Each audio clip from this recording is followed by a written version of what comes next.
नमस्कार, राधे राधे। आज आपको कथा सुनाऊंगा मैं कबीर जी की। कंधे पर कपड़े का थान लादे और हाट बाजार जाने की तैयारी करते हुए भक्त कबीर जी को माता लोई जी ने संबोधित करते हुए कहा, भगत जी, आज घर में खाने को कुछ भी नहीं है। आटा, नमक, दाल, चावल, गुड़ और शक्कर सब खत्म हो गए हैं। शाम को बाजार से आते हुए घर के लिए राशन का सामान लेते आइएगा। भक्त कबीर जी ने उत्तर दिया, देखता हूँ लोई जी, अगर कोई अच्छा मूल्य मिला तो निश्चय ही घर में धन धन आ जाएगा। माता लोई जी, साईं जी, अगर अच्छी कीमत ना भी मिले तब भी इस बुने हुए थान को बेचकर कुछ राशन तो ले आना। घर के बड़े बूढ़े तो भूख बर्दाश्त कर लेंगे, पर कमाल और कमूली अभी छोटे हैं, उनके लिए तो कुछ ले आना, जैसे मेरे राम की इच्छा। ऐसा कहकर भक्त कबीर जी हाट बाजार को चले गए। बाजार में उन्हें किसी ने पुकारा, वाह साईं, कपड़ा तो बहुत अच्छा बुना है और ठोक भी अच्छी लगाई है। तेरा परिवार बसता रहे। ये फ़कीर ठंड में कांप कांप कर मर जाएगा। दया के घर में आ और अब के नाम पर 2 चादरों का कपड़ा इस फ़कीर की झोली में डाल दे। भक्त कबीर जी, 2 चादरों में कितना कपड़ा लगेगा कबीर जी? फ़कीर ने जितना कपड़ा मांगा, इत्तेफाक से भक्त कबीर जी के थान में कुल कपड़ा उतना ही था और भक्त कबीर जी ने पूरा थान उस फ़कीर को दान कर दिया। दान करने के बाद जब भक्त कबीर जी घर लौटने लगे तो उनके सामने अपनी माँ नीमा, वृद्ध पिता नीरू, छोटे बच्चे कमाल और कमाली के भूखे चेहरे नजर आने लगे। फिर लोई जी की कही बात कि घर में खाने की सब सामग्री खत्म है, दाम कम भी मिले तो भी कमाल और कमाली के लिए कुछ तो ले आना। अब दाम तो क्या, थान भी दान जा चुका था। भक्त कबीर जी गंगा तट पर आ गए, जैसे मेरी राम की इच्छा। जब सारी सृष्टि की सार खुद करता है और मेरे परिवार का सार वही करेगा। और फिर भक्त कबीर जी अपने राम की बंदगी में खो गए। अब भगवान कहाँ रुकने वाले थे।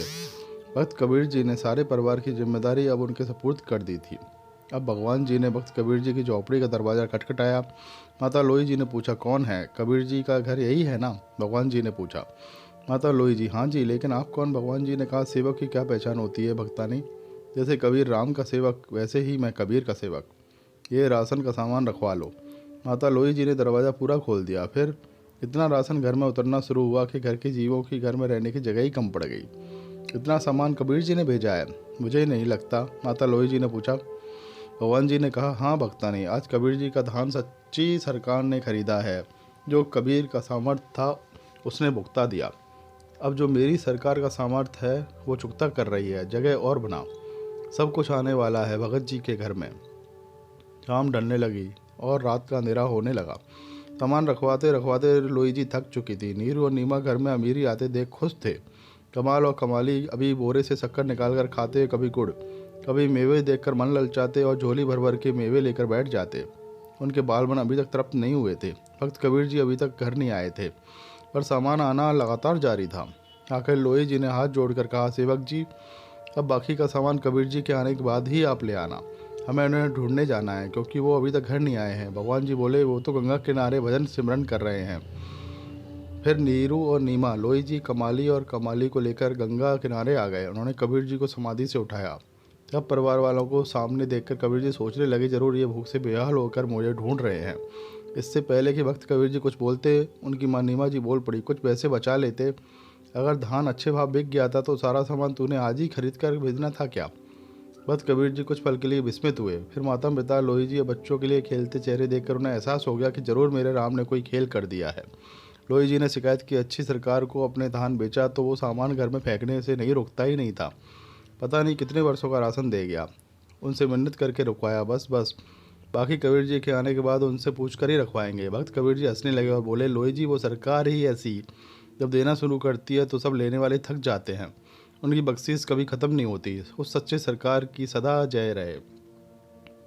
कभी कमी तो सिर्फ हमारे अंदर ही है, हमें अपने सतगुरु पर पूरा विश्वास होना चाहिए। जय श्री राधे, जय श्री राधे। जिसके मन का भाव सच्चा होता है उसका हर काम अच्छा होता है।